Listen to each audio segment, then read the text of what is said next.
حضرت ثوبان رضی اللہ تعالیٰ عنہ سے روایت ہے کہ پیارے نبی حضرت محمد مصطفیٰ صلی اللہ علیہ وآلہ وسلم نے ارشاد فرمایا، میں اپنی امت میں سے یقینی طور پر ایسے لوگوں کو جانتا ہوں جو قیامت والے دن اس حال میں آئیں گے کہ ان کے ساتھ تہامہ پہاڑ کے برابر نیکیاں ہوں گی،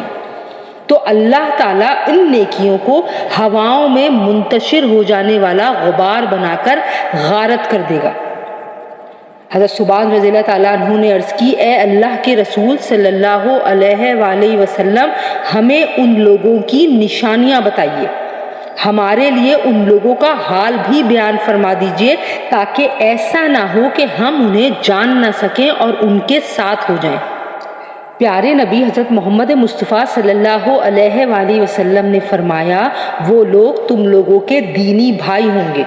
اور تم لوگوں کی ظاہری پہچان یعنی اسلام میں سے ہوں گے، اور رات کی عبادات میں سے اسی طرح حصہ لیں گے جس طرح تم لوگ حصہ لیتے ہو، یعنی تم لوگوں کی ہی طرح قیام اللیل کیا کریں گے، لیکن ان کا معاملہ یہ ہوگا کہ جب وہ لوگ اللہ کی حرام کردہ چیزوں اور کاموں کو تنہائی میں پائیں گے تو انہیں استعمال کریں گے۔